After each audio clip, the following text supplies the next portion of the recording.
The bottle didn't shatter on the floor. It shattered against the side of Hannah Whitlock's head, and in the half-second before the diner's fluorescent lights smeared into white, the only thought that surfaced in her mind was that she still had 4 tables left to close.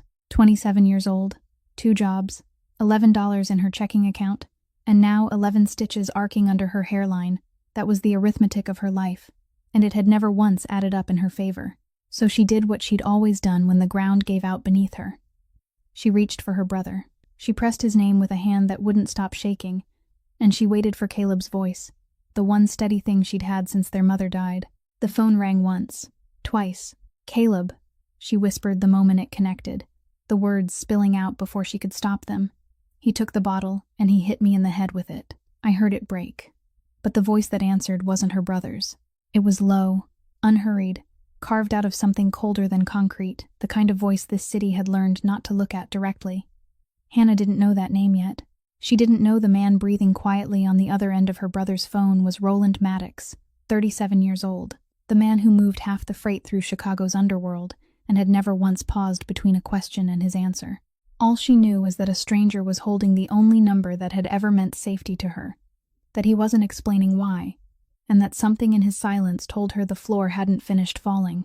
And for the first time in longer than he could remember, Roland Maddox didn't have an answer he was willing to say out loud. If a story about a broken woman and the most dangerous man in Chicago is something you need to hear all the way to the end, do me a favor and tap that like button right now. Share this with someone who believes people can change. And subscribe to the channel so you don't miss a single part of what happens next. Now, let's go back to the night it all began. The phone in Roland Maddox's hand wasn't his. It was a cheap model, its screen split by a single crack, its casing scratched and worn, the kind of phone a man bought only when every dollar in his pocket already had somewhere else it needed to go. It had been sitting in Roland's coat pocket for 3 days, because he still hadn't decided what to do with the things a dead man left behind. He was standing by the window of his office on the 40th floor, watching the river move black and slow beneath the bridges, when it began to vibrate against his chest. The name glowing on the screen in the darkness looked up at him like a silent accusation. Hannah. He stared at it for a long while, then answered, because picking up a ringing phone was a reflex older than thought, and because some part of him wanted to know who would call a man who could no longer answer. Now there was a woman crying in his ear, telling him about a bottle and a sound she couldn't erase from her mind. And Roland Maddox, a man who had buried business partners without losing his appetite, found himself unsure what to do with the trembling shape inside her voice. He didn't tell her who he was. He didn't tell her anything at all. He let the silence stretch in the exact way he had always let silence do most of his work for him. And he listened as her breathing changed on the other end of the line. Quick, shallow, and broken. The breathing of someone trying to hold herself together with both hands. "Caleb?" she called again, smaller this time. "Say something. Please." "He can't come to the phone right now." The sentence came out flat, truthful, and useless all at once, and Roland heard her stop breathing. "Where are you? Who are you?" Her voice cracked right down the middle. "Why do you have my brother's phone? Where is he? Where is Caleb? Which hospital?" No, you have to tell me." A sound caught in her throat, half sob, half fury. "I called my brother. I want my brother." "Who are you?" Roland closed his eyes. Outside, 40 floors below, the city kept doing its indifferent work. Tens of thousands of lit windows belonging to people whose worst night was still smaller than hers tonight. He could hang up. That would be the clean move, the wise move, the move that kept a stranger's pain from becoming his business. He had built an entire life on knowing exactly where the door was and stepping through it before anyone could open their mouth and ask him to stay. He didn't hang up. "Listen to me," he said, and there was something in that register that made her go still, the way people always went still around him without understanding why. "You're hurt. I can hear that.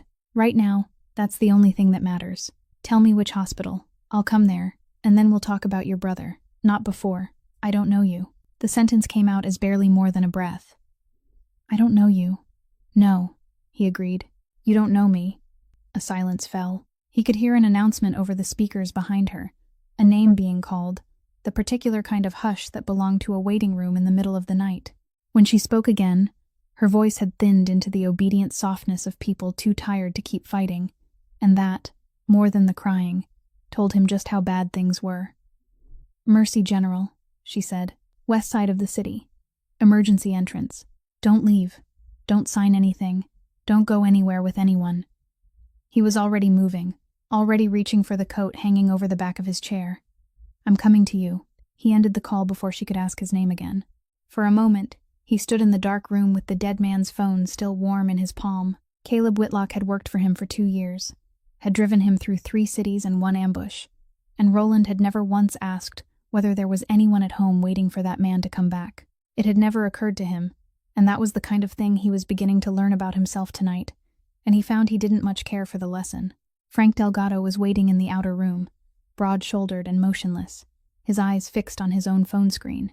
He looked up the moment the door opened, reading his boss's face in half a second the way only a man who had survived for decades beside Roland could. Then rose without needing an order. Mercy, General, Roland said, pulling his coat over his shoulders. West side. Now. Frank didn't ask who. He didn't ask why. He had learned a very long time ago that Roland would tell him exactly as much as Roland wanted to tell him, not 1 syllable more. But as the 2 of them moved toward the elevator, he allowed himself one quiet, careful remark. That's the kid's phone. I know what it is, Roland replied. The elevator doors closed on both their reflections, and neither of them said another word all the way down. Hannah sat in the farthest corner of the emergency waiting room, her back pressed against the cold wall, and she was counting the floor tiles. It was a habit she had carried since childhood, from those nights when her mother grew ill and their cramped house filled with a kind of silence no child should ever have to bear. Count something, anything, until both hands stopped trembling. Right now, she had reached the 47th tile when she realized she still hadn't counted enough to stop. The nurse had told her to sit still, not to move her head too much, and she had obeyed because obedience was what she was best at, because her whole life had been one long chain of listening to other people, so she could be left in peace. That stranger's words still pressed heavily inside her chest. He can't come to the phone right now. The sentence kept repeating in her mind like a pebble rolling endlessly, refusing to settle, because she knew her brother. She knew Caleb would cross an entire burning city to answer if she called, and the thought that something had stopped him chilled her spine more than the wound on her head. She was counting the 60-second tile when the whole room changed. She didn't hear him arrive. She felt it. The way the air in the waiting room seemed to draw inward, the way the security guard by the door straightened a little, then decided to look somewhere else, the way a nurse hurrying past suddenly slowed, then stepped aside without understanding why she had done it. The man who entered wasn't in a hurry. He wore an expensive dark coat in that quiet way people only recognized once they had served men who dressed like that. The cut precise, not one unnecessary wrinkle, and he moved through the room thick with antiseptic and fear, as though the place belonged to him and everyone else was merely borrowing space. Hannah looked up, and she knew at once that he was the voice from the phone before he even opened his mouth, because the stillness coming off him was exactly like the silence that had pressed down on her through the line, a stillness that wasn't peaceful at all, but more like the surface of water before a storm. He stopped a few steps from her and looked down at her, curled in her diner uniform that still carried the smell of coffee and grease, and in that moment the distance between them appeared with cruel clarity. Her, with $11 in her account and shoes worn thin at the soles. Him, with an entire city that knew to lower its head when he passed. "You're Hannah," he said. Not as a question. She nodded, then regretted it when the pain stabbed behind her eyes. "Where is my brother?" she said. And though she was so exhausted she could barely sit upright, there was still a wire of steel pulled tight beneath her voice. "You have his phone. You know him.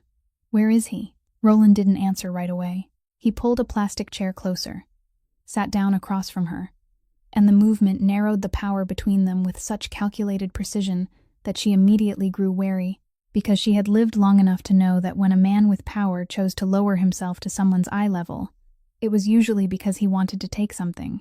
"I knew Caleb," he said, choosing each word as though choosing each step across thin ice. "He worked for me. 2 years. Doing what?" A hesitation passed, so slight it almost wasn't there. But Hannah made money listening to people for tips, and she recognized hesitation. "Driving," he said, along with a few other things. "Other things," she repeated, and this time she was the one who let the silence hang between them. "What kind of man are you that this whole room is afraid to look at you, Mr. Maddox?" He didn't seem surprised that she had guessed his last name. He only tilted his head slightly, as if acknowledging a well-played move. "You're smarter than you look," he said. Don't talk to me like that." Her eyes suddenly filled with water, not from fear but from something worse, a premonition rising from the bottom of her stomach. "You came all the way here in the middle of the night. A man like you, because of the phone of a waitress's brother. You don't do that just to tell me he drove for you." She swallowed hard. "What are you hiding from me?" Roland looked at her for a long time, and for the first time since he had entered, something shifted in that stone-carved face.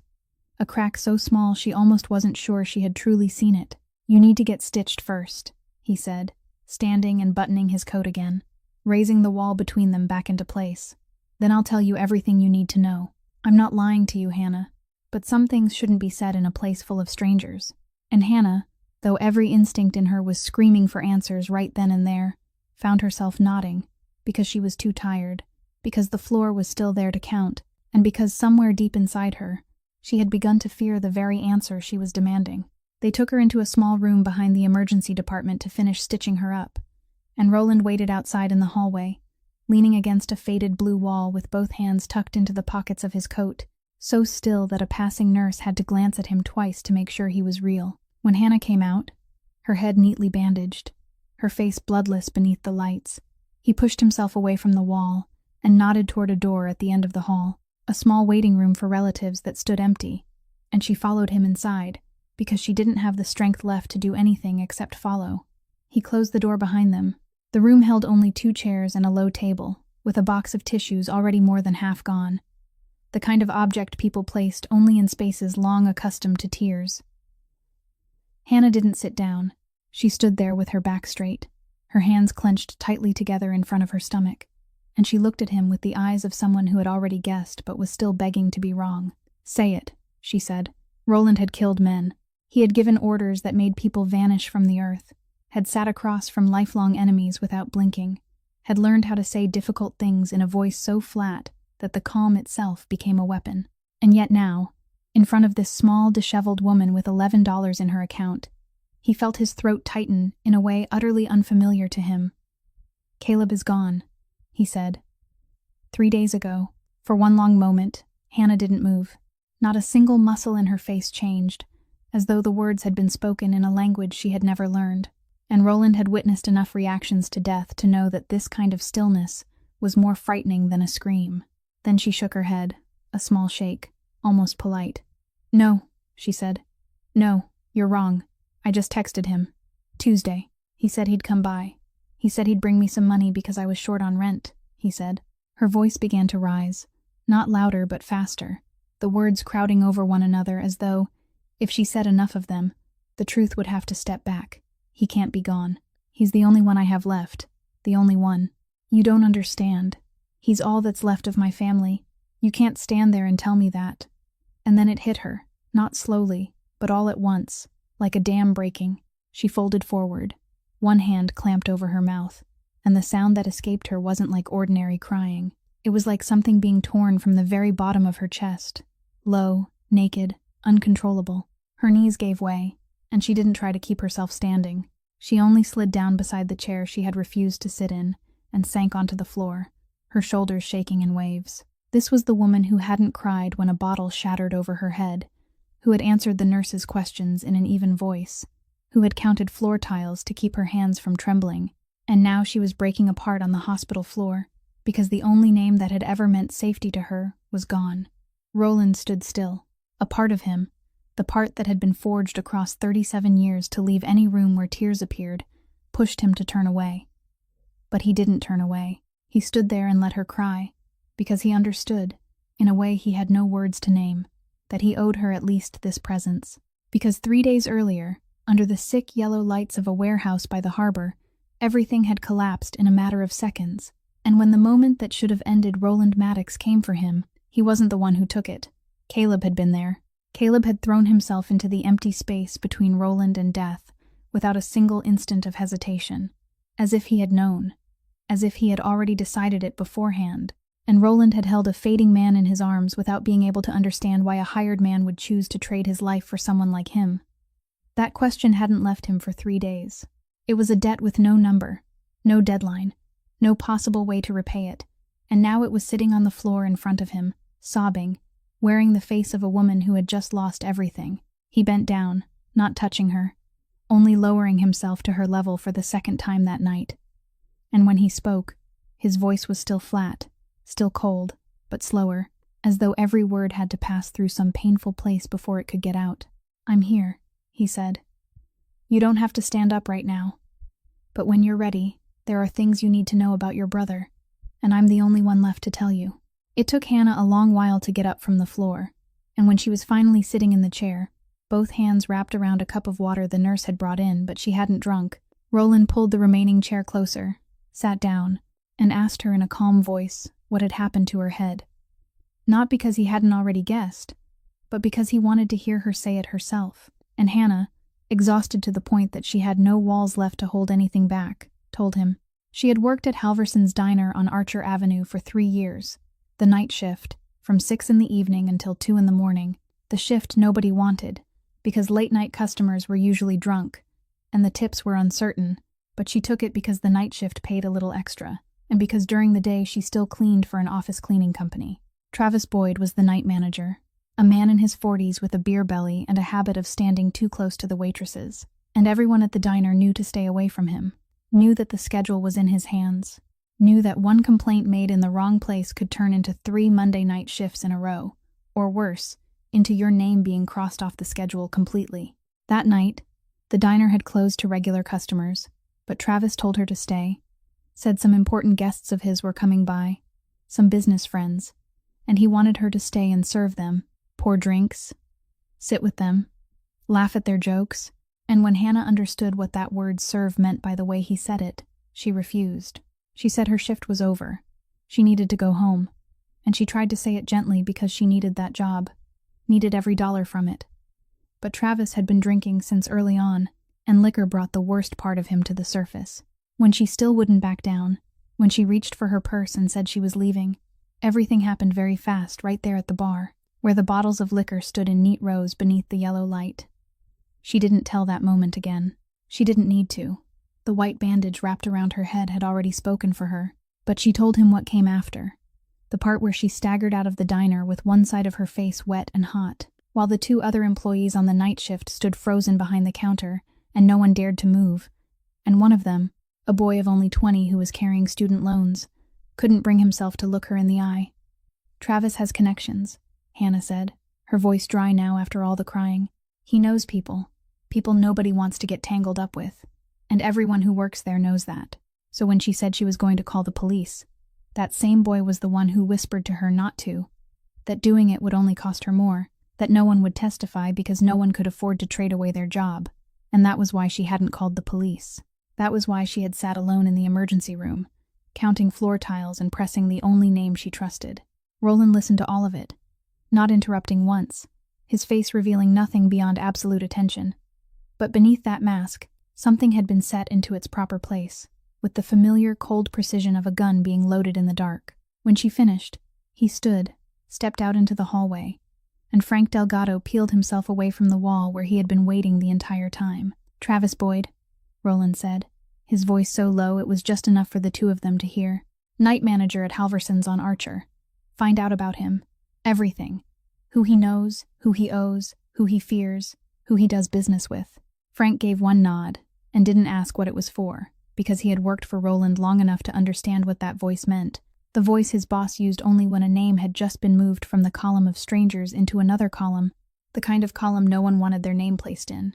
Roland stood there in the hospital hallway for a moment, looking through the narrow crack of the door into the small room where Hannah sat holding the cup of water she hadn't drunk, and the instinct that had guided his whole life, the instinct to handle every problem with power and fear, was running smoothly through his blood as it always had.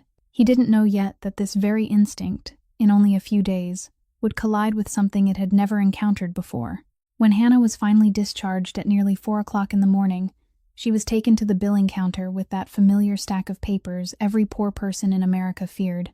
The emergency room bill with numbers so long they almost stopped meaning anything, and she was standing there calculating which meals she would have to skip, which rent payment she would have to delay, how many extra shifts she would have to work to pay it off, when the woman behind the counter looked up in confusion and said the entire cost had already been paid in full, In cash, by a man who had left no name. Hannah didn't need to ask to know who it was. She found Roland waiting near the exit, and anger rose inside her so suddenly it left her dizzy. An anger that had probably been smoldering all night beneath the pain and grief, and had now found somewhere to escape. "You had no right," she said, her voice trembling but clear. "You didn't ask me. You don't know me. You can't just pay for me and think that settles everything." Roland looked at her with the calm expression of a man who had never had anyone question his kindness, because to him it wasn't kindness at all, but a calculation, an expense meant to close a line of debt in his ledger. "I owe your brother," he said. "This is how I repay it." "No," she answered at once. "That's how you make yourself feel better. You think a stack of cash can erase the fact that he died?" The sentence hung between them in the empty hospital lobby, and for the first time that night, Roland didn't have an answer ready. He told her he had arranged an apartment in another neighborhood, safer, that the place where she was living wasn't safe anymore once Travis Boyd knew she was still in the city, that he would have someone take her there that very morning. And Hannah heard in his voice the tone of a man used to giving orders and being obeyed, and it was exactly that tone that made her take one step back. "You're deciding for me," she said. "That's exactly what Travis does. Stay, go, sit down, pour the drinks. You think you're different from him because you have more money, but both of you are telling me I don't get to choose my own life." Roland fell silent, and she saw that the words had struck somewhere he hadn't expected, because his face briefly hardened in the way a person's face does when someone touches a wound they didn't even know they had. Just then, the sliding glass doors opened and a woman about Hannah's age rushed in, her hair hastily pinned up, her coat worn inside out, her face frightened, and when she saw Hannah she let out a sob and crossed the lobby to pull her friend into her arms, careful to avoid the bandaged part of her head. It was Dana Mercer, the woman who worked the same shift at Halverson's, the one who hadn't been there the night it happened, because she had traded shifts with someone else, and had been calling Hannah non-stop since she heard the news. "Oh my God, your face," Dana said, cupping Hannah's face in both hands, her eyes red. "I'm going to kill Travis. I swear, I will." Then she stopped, noticing the man in the dark coat standing a few steps away with the posture of someone who owned every room he entered, and Dana shot Hannah a wary, questioning glance. Hannah explained briefly that he knew Caleb and said nothing more, and Dana, sharp in the way of someone who had waited tables long enough to read strangers in 3 seconds, didn't ask anything else, but she didn't take her eyes off him either. When Dana pulled Hannah into a corner and whispered to ask whether she was all right, whether she needed a place to stay because Dana's apartment was cramped, but there was still a sofa, Hannah felt something warm rise in her chest, something all of Roland's cash couldn't buy, the presence of someone who had nothing to give except herself. "I'll stay with Dana," Hannah said, turning back toward Roland, her voice steadier now. "Not at your apartment. If you really owe my brother, then the way to repay him isn't to turn me into something you put away somewhere safe." Roland looked at the two women leaning against each other, one holding the other up with the only thing they had, and he realized, with a strange and uncomfortable feeling, that this was the first time in many years someone had refused what he offered without being afraid. 2 days later, Roland came to Dana's cramped apartment in Bridgeport, where Hannah was sleeping on the sofa and living on cold coffee and broken stretches of sleep, and he didn't call ahead. He simply appeared at the door with a small box in his hand, one he had personally retrieved from the precinct before the police could bury the file, the kind of box used to return a dead man's belongings, and Hannah knew what was inside before he could say a word. Dana was working the afternoon shift, so there were only the two of them in the small room flooded with late daylight, and Hannah sat down on the edge of the sofa, with the box resting on her lap, but didn't open it, because she wasn't ready to see her brother's cheap watch, his key ring, his thin wallet. "He told me he worked security," Hannah said, her eyes fixed on the box. "For a security company. Night shifts at warehouses. I believed him. For 2 years, I believed him." Roland stood leaning against the doorframe. He didn't sit down, and he let the silence stretch before saying that it hadn't been entirely a lie, that Caleb had indeed guarded warehouses. Only those warehouses belonged to him, and the things inside them weren't always legal. "Why?" Hannah looked up. "Why would he work for someone like you? He was the kindest man I ever knew." Roland looked at her for a while, as though weighing how much truth she could bear in one day. Then he said evenly that Caleb had come to him 3 years earlier, with a debt he couldn't possibly pay. A medical debt. Hannah went still. She knew about the illness. Of course she knew. She had once dropped out of nursing school halfway through to care for him during the worst months, had once sat beside a hospital bed counting the rhythm of a breathing machine, but she had thought it was over, had thought insurance had covered most of it, had thought her brother had recovered, and everything had returned to normal. "He hid it from me," she whispered. "He hid from me that the bills were still there. More than $80,000, Roland said, with interest piling up. The collection companies had started calling. "He didn't want you to know because you had already left school for him once, and he would rather work for a man like me than let you sacrifice anything more." The words landed between them like a stone, and Hannah felt two things rise inside her at once.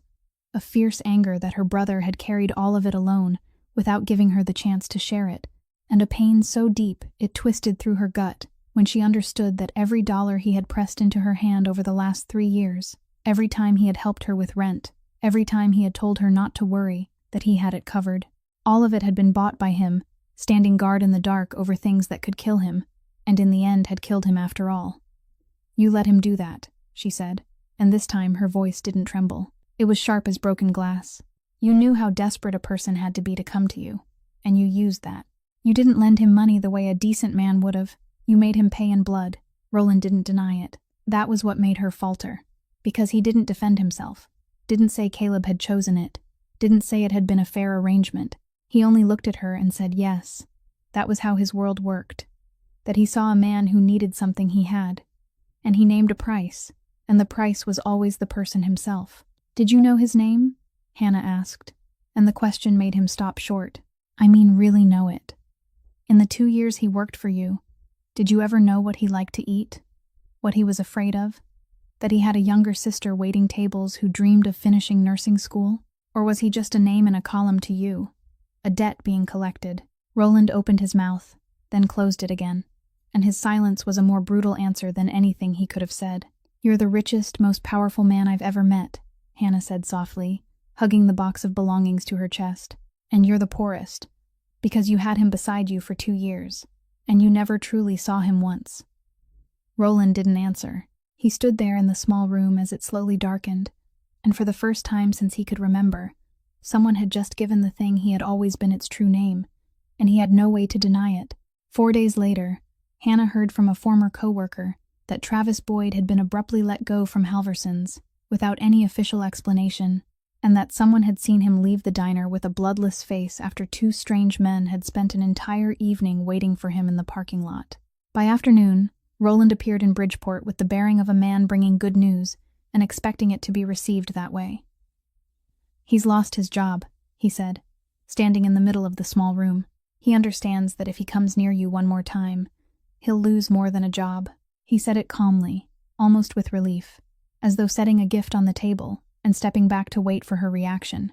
And for a moment he truly believed she would be grateful, that this was what anyone in her position would want, the man who had hurt her punished quickly, cleanly, and decisively by a power he wouldn't dare fight. But Hannah didn't thank him. She rose from the edge of the sofa, and he saw that familiar thing return to her eyes, that wire of steel pulled tight beneath the exhaustion. "You did it again," she said. "Decided for me again." Roland stopped, genuinely confused in a rare way, because he couldn't understand how what he had just done could be seen as a mistake. "He split your head open," he said, his voice showing for the first time something close to irritation. "I made him pay without you having to lift a finger. Did you want him still walking around out there untouched?" "I wanted," Hannah said, stepping closer, not retreating at all beneath the weight of him. "I wanted him to go to court. I wanted to stand before a judge and say what he did, under my real name, in a room where the record would remain forever. I wanted him to have a criminal conviction follow him for the rest of his life, so the next woman he tries to hurt can search his name online and know to stay away. That's justice. What you just did, 2 men in a parking lot, a threat in the dark, that isn't justice. That's only a bigger monster, frightening a smaller monster. And tomorrow morning he'll still be a free man walking through this city, just a little more afraid." Roland opened his mouth to say that her way wouldn't get anywhere, that the courts for poor people were a slow and merciless machine, that men like Travis had always slipped free, but Hannah had already seen that coming. "I know," she said, her voice softer but not weaker. "I know I might lose. I know maybe no one will testify. Maybe he'll hire a better lawyer. Maybe I'll stand there and tell the whole story. and still walk away with nothing. But that's my risk to choose. Do you understand? My whole life, people have decided for me. My boss, my landlord, the hospital bill, and now you. My brother died so I wouldn't have to sacrifice anymore. And now you're standing there taking away the one thing I can still do for myself. She stopped, her chest rising and falling, her eyes bright not with tears but with something harder.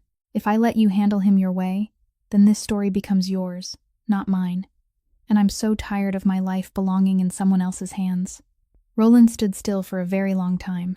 He had spent his whole life in a world where power was the only language, where a problem was solved by making it disappear, and no one, not an enemy, not a cop, not a judge, had ever made him question that logic itself. Yet this woman, with nothing in her hands except an uncertain job and a head that had just been closed with 11 stitches, had left him standing there without words. "Then what do you want me to do?" he said at last, and it was a real question, perhaps the first honest question he had asked anyone in years. "Nothing at all," Hannah replied. "That's the hardest part. I know. Don't handle it. Let me do it myself.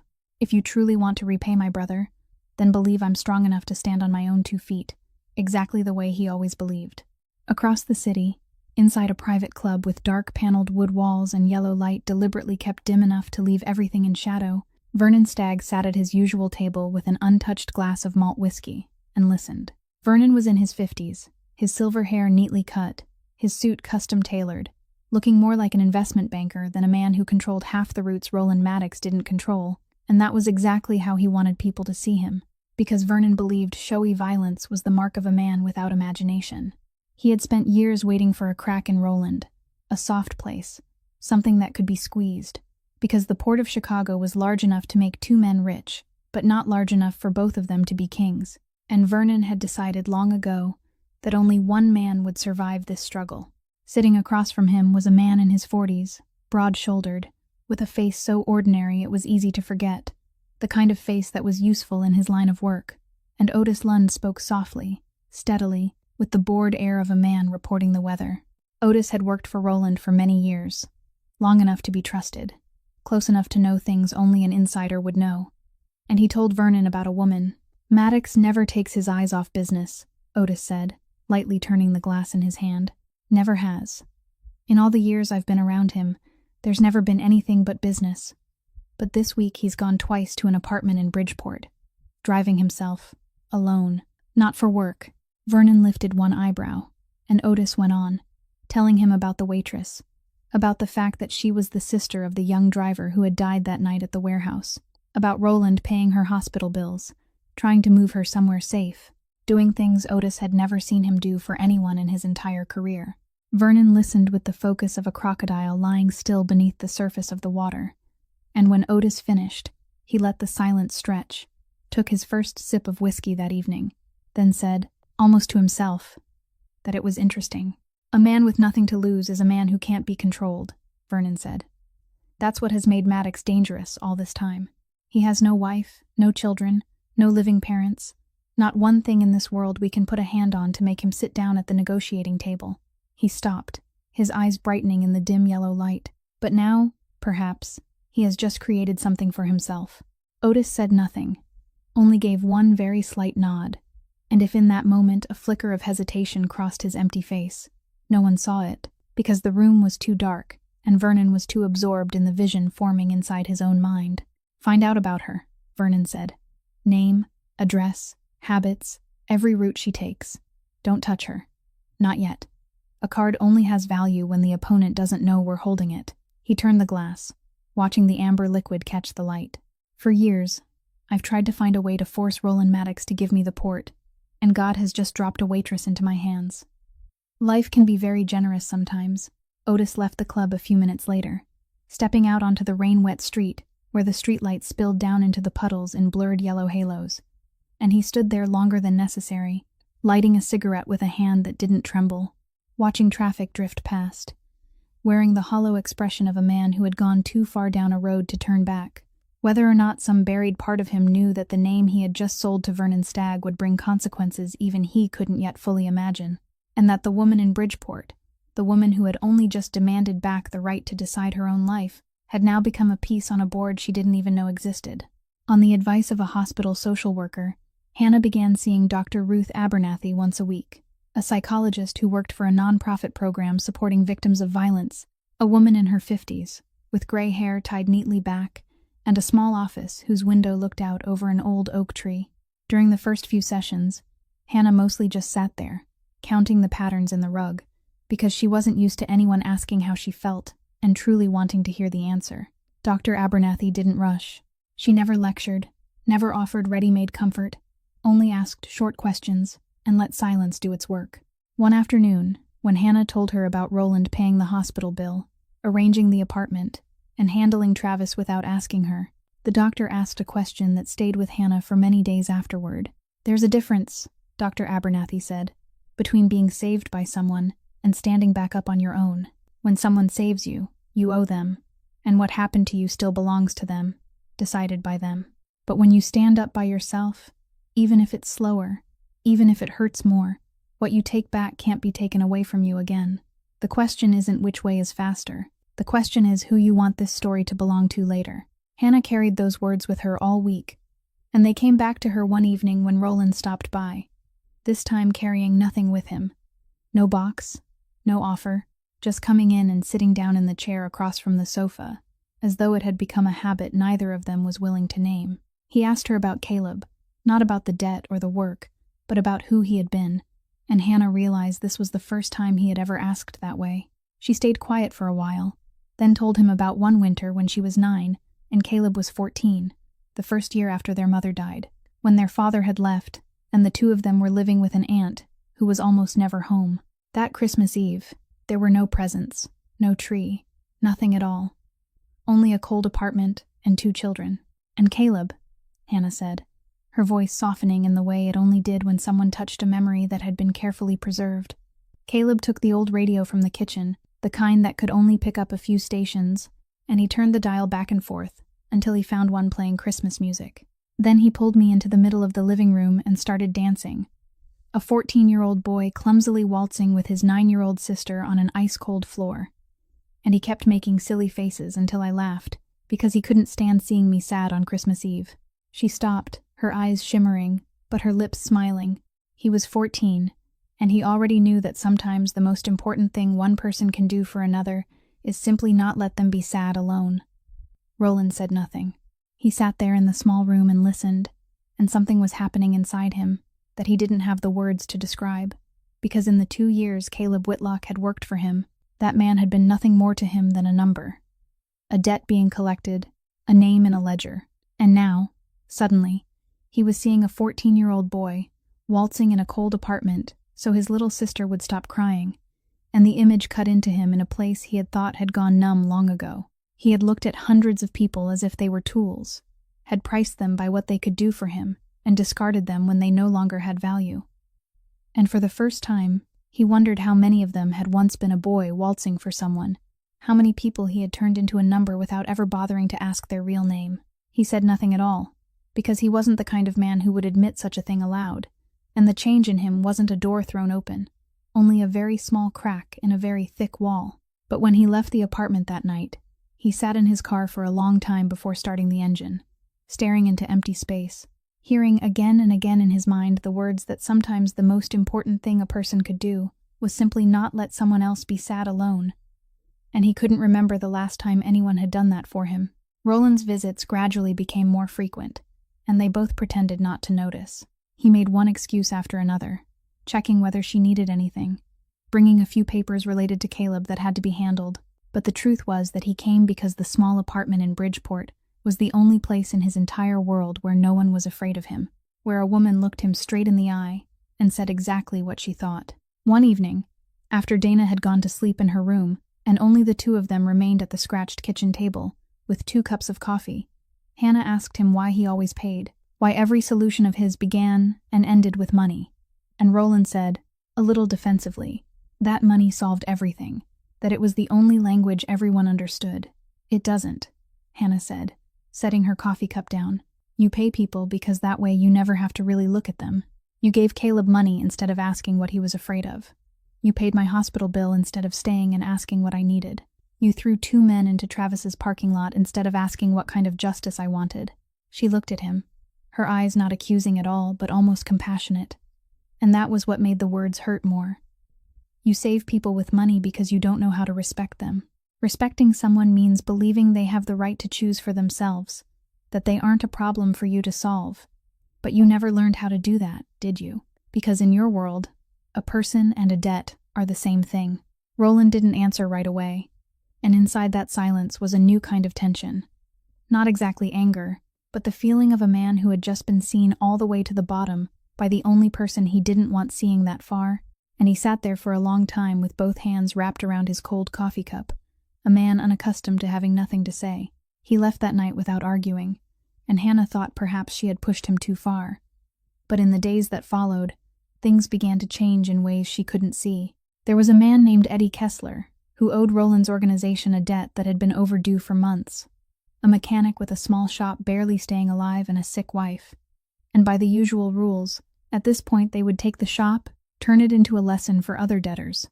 But Roland made a call and erased the debt, saying only that it was finished, then hanging up before the man could stammer out a question about why. A few days later, an associate brought him a lucrative contract involving the transport of a kind of product Roland knew would eventually end up in the hands of people selling it to kids at high schools on the south side of the city, a deal the old version of him would have signed without blinking because the profit was too great to refuse. But this time, he pushed the folder back across the table and said no, leaving the associate staring at him in shock as though he had spoken in a foreign language. Roland didn't tell Hannah about any of this, and that was what mattered. He didn't do it so she would praise him. He did it because, for the first time in his life, there was a voice in his head, the voice of a woman sitting at a kitchen table asking him why a human being and a debt had become the same thing, and he found he could no longer answer that question the way he once had, but he was still himself. And one evening when he saw Hannah again, when the space between them on the small chair had become close enough that both of them were fully aware of it, when she lifted her eyes and their gaze held longer than an ordinary look should, it was Roland who stood and stepped back, because he knew exactly what kind of man he was, knew exactly what his hands had done, and he wouldn't allow himself to pull this woman into that darkness just because, for the first time in many years, he wanted something for himself. "You should sleep," he said, his voice rougher than usual, and he left more quickly than he needed to, carrying in his chest something that felt both like hope and like a wound, two things he had never learned how to tell apart. Frank Delgado found the first thing while following Travis Boyd's trail, and it was a coincidence strange enough to make him stop, because among the list of people Travis had once owed money to was a name Frank had seen somewhere else recently. A shell company Vernon Stagg's organization used to launder money, and one link pulled another after it, until by the end of the week, Frank was sitting across from Roland in the office on the 40th floor, with a file he placed on the desk with the gesture of a man who didn't want to be the one bringing this news. "The night at the warehouse wasn't an accident," Frank said. Roland sat very still. For the 3 days after that night, he had treated it like an occupational hazard, an unexpected run-in with a crew of cargo thieves, exactly as it had been staged for him to believe. But now Frank was spreading something entirely different in front of him. Recorded calls, money transfers, a route changed at the last minute by the only person with the authority to change it. "They knew you'd be there," Frank said. "They knew exactly which gate your car would use, which route it would take, what time you'd arrive. Only a very small number of people knew those things." Roland looked down at the file, and the name appearing there, again and again in the records, was Otis Lund, the man who had stood beside him for years, the man he had trusted to arrange his movements, the man he had never once thought of when asking himself where that night had gone wrong. "Vernon paid Otis to betray you," Frank went on, his voice even but heavy. "The plan was to end you right there at the warehouse, clean and neat, make it look like a robbery. You were supposed to die that night." Then Frank stopped, because the next part was the hardest part, the part he had pieced together from the statement of a detained gunman and from what the scene had left behind. "The kid knew," Frank said quietly. "Caleb. Somehow he sniffed out that there was an inside man. Maybe he overheard something, or maybe he noticed Otis change the route for no reason. That night he tried to warn you, but he didn't make it in time. Everything happened too fast." Frank lifted his eyes and looked straight into Roland's. "He didn't take that bullet on reflex, boss. He knew who that bullet was meant for. He had 1 second to choose, and he chose to step in between." Roland said nothing for a very long time. For 3 days, he had carried the question of why a hired man would trade his life for someone like him, and he had answered himself by saying it was only reflex, only a moment when the body acted before the mind could interfere. Because that answer was easier, because it didn't require him to owe anyone anything conscious. But now that easy answer had collapsed.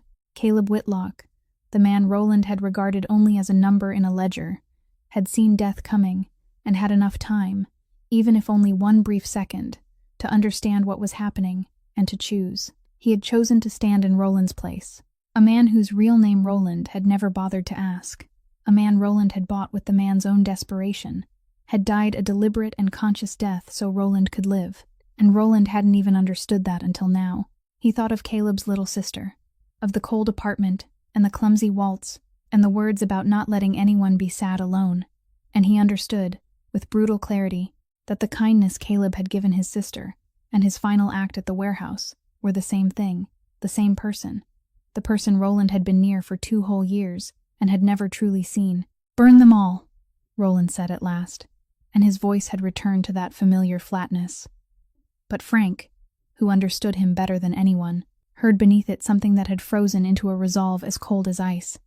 "No," he corrected himself at once. "Don't burn them. Keep everything. Every recording, every number, every name. We're going to need them." And for the first time, Frank realized his boss was thinking of a weapon he had never seen Roland Maddox use before. It happened on an ordinary Thursday morning, when Hannah was walking to the bus stop for her new temporary shift at a laundromat, and a dark-colored car pulled to the curb beside her. 2 men stepped out with such quick, clean precision that anyone passing by would have seen only a young woman being picked up by friends, and before she could scream, the door had closed, and the city was sliding past beyond the dark tinted glass. She didn't scream. She didn't thrash wildly, because in the very first instant of fear, something older than fear rose inside her, the old habit from childhood: count something, anything, until her mind became clear again. So she began to count. She counted the number of turns the car made, counted the seconds between every stop at a red light, listened to the sound of the elevated train echoing from the left before fading away, memorized the smell of engine oil and stale cigarette smoke inside the car, carved the faces of the 2 men into memory through the narrow space between the front seats. When the car stopped and they took her into a building, she counted the stairs, counted the number of doors they passed through, listened to the steady drip of water somewhere, and the low rumble of something that sounded like industrial machinery beneath the floor, and she remembered that the room they locked her in had a high window boarded over but still letting in one thin blade of light, that there was a water stain on the ceiling shaped like the state of Florida, that the door lock was new while the hinges were old. Vernon Stagg came to see her in the afternoon, and he wasn't rough at all, which was what made him more frightening. He pulled a chair over and sat down across from her with the polite manner of a man inviting her to tea, and he explained, almost kindly, that she had nothing to worry about, that she was only something to be exchanged, that as soon as Roland Maddox signed over control of the port, she would be sent home unharmed. "You're a very valuable card, young lady," Vernon said, smiling. "I waited for years for Maddox to have something to lose, and then you appeared." Hannah didn't beg. She looked at him and understood that fear wouldn't save her, but attention might. So instead of pleading, she began to talk, asking small questions in a trembling voice. She deliberately allowed to tremble, because people would say more in front of a frightened, harmless girl, and Vernon, arrogant and fond of hearing himself speak, took the bait. He talked about the port, about how long Maddox had blocked his path, and when he mentioned, almost smugly, that he had been waiting since the failed night at the warehouse, Hannah kept her face blank even though everything inside her had just turned to ice, because she had understood that the night at the warehouse was the night her brother died, and the man sitting in front of her was the man who had given the order. She kept counting, kept memorizing, every name he let slip, every location he mentioned, the way he called someone and spoke about a shipment arriving at the port on Saturday night, and she stored all of it in the place in her mind where she had always kept numbers, coldly and neatly, turning terror into data, because it was the only thing she could control. That night, alone in the locked room, she didn't cry and didn't pound on the door. She sat with her back against the wall and carefully rearranged everything she had gathered in her memory: the route of the car, the number of stairs, the Florida-shaped stain on the ceiling, the name of the shipment, the time, and she told herself that if she survived this, She wouldn't walk out as a victim someone else had saved. She would walk out carrying enough to bury the man who had killed her brother, in her own way, in a courtroom, under the light, with his real name written into the record. She looked at the dim slit of light on the boarded window, and began counting as it shrank when night fell. And for the first time in her life, counting was no longer a way to survive fear. It had become a weapon. Roland knew Hannah was missing before Vernon even had time to call, because Dana had phoned him in a panic when Hannah didn't show up for work and didn't answer her phone, and by the time Roland's phone rang with an unknown number and Vernon's smooth voice came through proposing an exchange, he was already standing by the window on the 40th floor with a terrifying calm. Vernon set the terms, the port in exchange for the girl, the deadline at dawn, and Roland said he needed time to prepare the papers, his voice even, yielding, exactly the voice of a man who had been brought to his knees by his own weakness. And Vernon, certain he had read the board correctly, gave him that time. That was his mistake, because while Vernon thought Roland was kneeling, Roland and Frank were tracking Otis Lund. They didn't need to torture him. They only needed to show him the file, the call records, the money transfers, and Otis's empty face broke open with fear when he understood that he had been exposed. In exchange for a promise that he would be allowed to live, he gave them the location, an abandoned packing plant on the edge of the Southern Industrial District. Meanwhile, inside the locked room, Hannah wasn't sitting and waiting. She had spent the entire night and morning observing, and she knew the door hinges were old, knew the morning guard was careless and often left his post to smoke, knew he kept his gun on his left hip and carried the keys in his shirt pocket. When he brought her a bottle of water and a sandwich, she did what she had been calculating for hours. She pretended to faint, collapsing limply onto the floor, and when he cursed and stepped closer, bending down to check on her, she swung the heavy wooden slat she had pried loose from the window and struck him in the temple, not a wild blow but a precise one aimed exactly where she had planned, and he went down. Her hands shook violently as she searched his shirt pocket for the keys, and for 1 second she stood there, chilled by the irony, realizing that a blunt object had once been used to split her head open, and now a piece of her prison had just become the thing that gave her freedom back. But she didn't have time for that thought.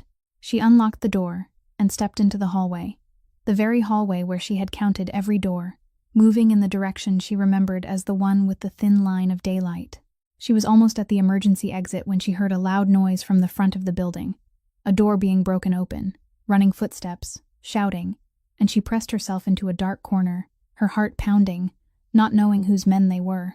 Then she heard Roland call her name once, sharp and decisive amid the chaos, and she stepped out. They met in the corridor of that abandoned plant, he with blood that wasn't his on his sleeve, and eyes burning with violence held so tightly in check it had become almost still, and she with the guard's keys still clenched in her trembling hand. And in that moment, he looked at her and understood at once that she hadn't waited to be saved, that she had opened the door herself before he could reach her. "You got out on your own," he said, not as a question, and there was something in his voice almost like awe. "I was getting myself out," she answered, her breath broken. "You just arrived at the right time." Frank appeared behind Roland, nodding to signal that the area had been secured, that Vernon's men had been subdued without any major gunfight, because Roland had given a clear order from the start that this wasn't a massacre, this was a rescue, and everything had to be kept clean for reasons none of them except him fully understood yet. But Vernon Stagg wasn't there. He was too smart ever to be present in person at the place where someone was being held, and when Roland looked around the empty plant and understood that his enemy was still out there, he turned to Hannah, about to say he would handle the rest, about to return to the old instinct of placing himself between her and every danger. But she cut him off, still shaking, still pale, but her eyes blazing. "I know he has a shipment coming into the port Saturday night," she said. "I heard him on the phone. I remember everything, every name, every time. Don't kill him, Roland. I have enough to make sure he can never hurt anyone again, the right way." And Roland, who had come here with every intention of ending Vernon Stagg with his own hands, stood frozen for the second time before this woman. That night, after Hannah had been picked up by Dana and examined by a doctor, Roland sat alone in his office on the 40th floor, with Frank's file spread across the desk and the silence of the city stretched out beneath him, and he stood before the clearest choice of his life. He knew where Vernon Stagg was. He had the men, the weapons, the reason, and the version of himself he had been for 37 years wouldn't have hesitated. He would have ended this in the only way his world understood. A bullet in the dark, a body disappearing, a problem solved by making it stop existing. And no one would have blamed him, because Vernon had killed Caleb and kidnapped Hannah and deserved to die. The temptation was so strong he could almost taste it in his mouth. But he kept sitting there, and in his head was Hannah's voice at the kitchen table, asking him why a human being and a debt had become the same thing. It was the image of her standing in the factory hallway, with the key clenched in her hand, telling him not to kill him, that she had enough to do it the right way. And he understood that if he killed Vernon, Caleb's death would belong forever to the underworld, would be only one more body in a war between two monsters. But if he did it Hannah's way, then for the first time in his life, he would let real justice happen in the light, and that would be something worthy of the man who had died so he could live. He called Frank in. He didn't say much. He only pushed the file across the desk, combining the evidence of the warehouse ambush with everything Hannah had remembered about the Saturday night shipment, and he said all of it would be delivered to the right person, a federal prosecutor he knew couldn't be bought, through a channel that couldn't be traced back to him. Frank looked at him for a long while, because he understood exactly what this would cost. That bringing Vernon into the light meant opening a door that would let that same light fall on Roland's own organization, that using the port as evidence against Vernon meant Roland would have to let go of the very routes at the port he had bled to win, that this wasn't a victory but a calculated withdrawal from much of the power he had once held. "You understand what you're going to lose," Frank said quietly. "I understand," Roland replied. "That's why it has value." A few days later, when everything had been set in motion and the slow gears of the law had begun to turn, Roland came to Bridgeport for the last time as the man he used to be. He brought Caleb's phone with him, the cracked screen phone he had kept in his coat pocket for weeks, and he placed it in Hannah's hand. "I should have given you this a long time ago," he said. Hannah took it, her fingers lightly brushing over the cracked screen, and Roland, who had never told anyone this before, told her about Caleb's final seconds. He said Caleb hadn't panicked, that in the moment he lay on the warehouse floor, he had gripped Roland's sleeve and managed to say a few words, and Roland hadn't understood them until now. "He told me to tell Hannah that she could have done everything on her own," Roland said, his voice hoarse in a way Hannah had never heard before. "At the time, I thought he was delirious. I didn't understand, but I understand now. He wasn't worried that you wouldn't survive without him. He was worried you would never know you were strong enough not to need anyone at all." Tears ran down Hannah's face, but she didn't collapse the way she had that night at the hospital. She stood straight and let them fall, holding her brother's phone against her chest. And the circle that had begun with one desperate call to a dead man's number had finally closed. Not with revenge, but with truth and with a final message that had at last made its way back to the person it had always belonged to. 4 months passed, and justice came not with the speed of a bullet, but with the slow, weary, stubborn rhythm of the gears of the law, exactly as Roland had warned, and exactly as Hannah had chosen, even knowing it from the start. She went to the police station one morning and filed a complaint against Travis Boyd, telling the whole story under her real name, in a room with a recorder and a file that would exist forever, exactly as she had said she wanted that night in Dana's apartment. At first, it was only her word against his, exactly the bleak picture the young man at the diner had warned her would go nowhere. But Dana came and stood beside her, testifying that she had witnessed the way Travis treated the waitresses for years. And then something happened that Hannah hadn't expected. When word spread that someone had finally dared to stand up, 2 other women who had once worked at Halverson's contacted the prosecutor, then another woman after them, each carrying her own story, each one buried out of fear, just as Hannah had once been afraid. Suddenly, one woman's word became the word of 4 women, and the shadowy power Travis had always leaned on to threaten his employees turned out to be far thinner when it had to face a file thick with consistent statements. Travis Boyd was charged with assault and a series of other accusations, and though the process was long and exhausting, filled with interviews and delays, Hannah walked through every step of it with her head held high, because every step was hers, chosen by her, with no one doing it in her place. At the same time, on a much higher floor of the system, Vernon Stagg fell in the very way he had once despised, not in a bloody settling of scores, but beneath the weight of evidence. When a federal prosecutor received an anonymous file so complete it almost needed no further investigation. Call records, money trails, testimony about the warehouse ambush, and even details about a shipment coming into the port on a Saturday night that could only have come from someone who had heard Vernon say them himself. And those meticulous details, those numbers and names Hannah had carved into memory inside the locked room, became the thing tightening around his throat. Vernon's empire broke apart piece by piece as his associates turned one after another to cooperate with the authorities to save themselves. And the name Stagg, once something people lowered their voices to speak in dark clubs, now became a headline on the news with the word arrested standing right beside it. As for Otis Lund, the man who had sold out his loyalty for Vernon's gold, he vanished from the grid entirely, forced into state protective custody, as the primary witness whose testimony ensured the iron gates of the federal penitentiary would never open for Stagg again. One morning, standing before the small mirror in the bathroom of her new apartment, a modest place she had rented herself with money she had earned and not money someone had given her, Hannah swept the hair from her forehead and looked at the thin scar just beneath her hairline, much faded after 4 months, a pale white line no one would see if she wore her hair down. She had once thought she would want to hide it forever. But that morning, she left her hair swept back for a long while, looking at the scar in the mirror without turning away, because she understood that it wasn't the mark of something that had been done to her, but the mark of something she had passed through and come out of on the other side by standing on her own 2 feet. It wasn't a stain.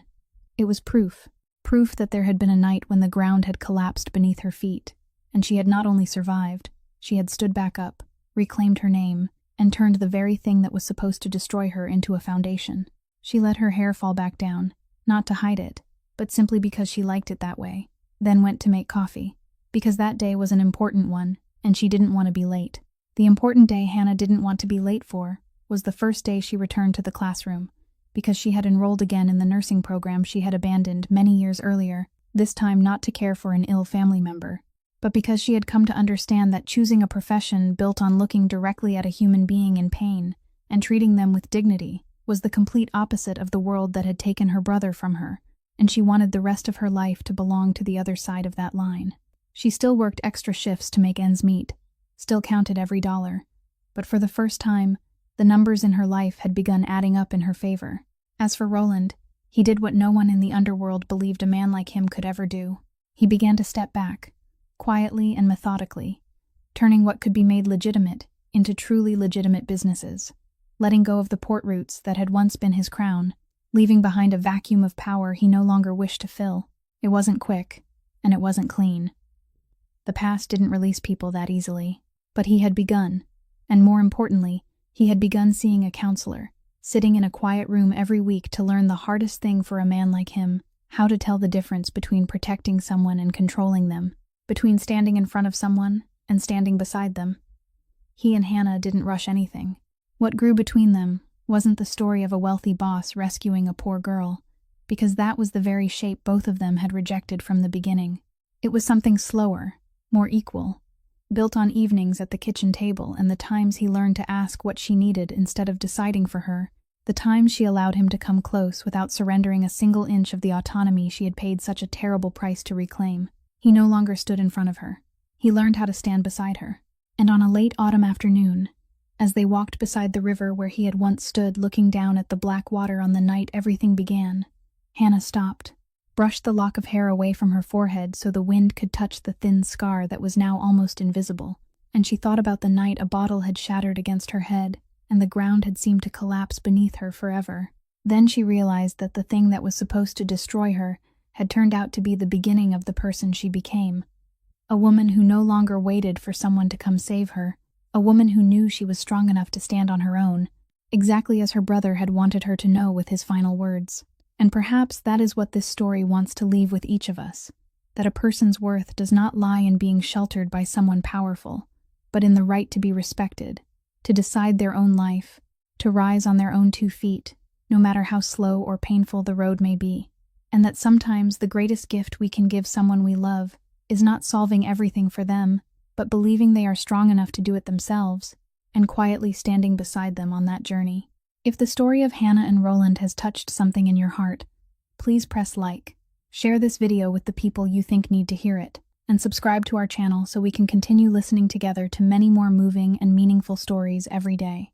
We would love to know how you feel about this story, whether it echoed anything in your own life, whether you have ever had to learn how to stand back up instead of waiting to be saved, or how to respect the right of someone you love to choose for themselves. Please leave a comment and share with us the feelings deep in your heart, because each of your stories is also part of what gives this channel its meaning.